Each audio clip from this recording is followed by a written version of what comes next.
د بلخ ولایت مرکز مزار شریف کې 14 کلنه پروژه بشپړه شوه. په مزار شریف ښار کې د ښارونو د اوبو رسونې اماراتي شرکت له لوري د 258 میلیونه افغانیو په ارزښت یوه ستره پروژه بشپړه او ګټې اخیستنې ته وسپارل شوه. دغه پروژه چې په 1990 کال کې پیل شوې وه، نن دوشنبه د ثور په 15مه په رسمي توګه ګټې اخیستنې ته وسپارل شوه.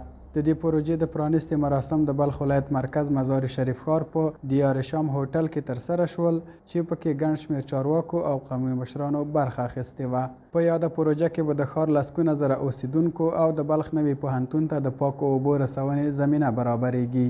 مسؤلین وایي هغه نیمه پاتې پروژې چې له مخکینۍ ادارې دوی ته پاتې دي ډیره یې بشپړې کړي دي او لا هم هڅه کوي چې خلکو ته په دې برخه کې اسانتیاوې برابرې کړي. دا د ته ورته ډېرې پروژې د جمهوریت په زمانه کې شروع شوې وي چې څه کارونه یې نیمګړي وو، کمزورۍ لرلې.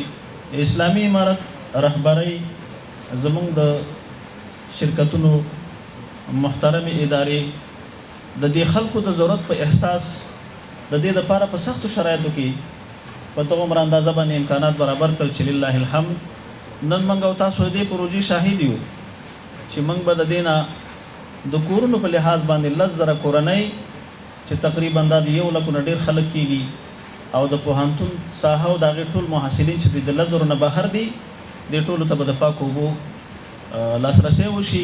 د یادې پروژې تخنیکي مسؤلین وایي چې په دغه پروژه کې د عصري تخنیکونو او تجهیزاتو څخه کار اخیستل شوی دی او 258 میلیونه افغانۍ لګښت پرې راغلی دی چې د اسلامي امارت له عامې بودیجې څخه ورکړل شوي دي. دا پروژه چې د 14 کیلومتره په اوږدوالي د څښلو د اوبو لپاره له تخته پل نه پیل کیږي تر نوي پوهنتون پورې رسي چې 21,000 محصلینو او 10,000 کورنیو ته به په ښار کې اوبه ورکوي. پروژه را که ما امروز انشالله افتتاح میکنیم پروژه آبرسانی تخته پل است که این پروژه به هزینه 258 میلیون افغانی از بودجه امارت اسلامی پرداخت شده و شامل 36 کیلومتر شبکه انتقالی از تخته پل به داخل شهر در پروژه مرکزی نهریتو و پانتون جدید می باشه. 10,000 خانواده را تحت پوشش قرار میده ما با 21,000 محصل پانتون جدید. ورته مهال د بلخ مرستیال والی مولوي نورالهادي ابو ادریس وایي چې د بلخ سیمه اداره د لا غوره چوپړتیا د وړاندې کولو لپاره کار کوي او د خلکو غوښتنو لپاره ځواب ورکوونکې ده. دغه راز یې ډاډ ورکړ چې د خلکو په ملاتړ د راتلونکو لاسته راوړنو په درشل کې چې خورا ارزښت به ولري د بلخ ولایت مقام هر اړخیز ملاتړ ته چمتو دی.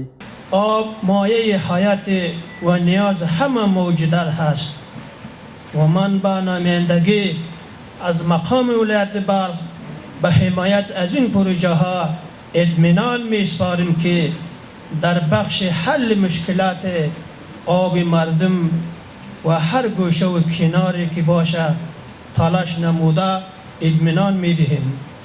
د یادولو وړ د افغانستان هغه هیواد دی چې په اقلیمي بدلونونو کې په پوره توګه زیانمن شوی دی. په همدې تړاو اسلامي امارت ژمنه کوي لکه څنګه چې بغیر د کوم بهرني تمویل نه یې دغه پروسې روانې کړي دي لا هم په دې هڅه کې دی ترڅو افغانستان په ډېرې چټکۍ سره په هره برخه کې د سیالانو سره سیال کړي او پر خپل ځان بسیا کړي.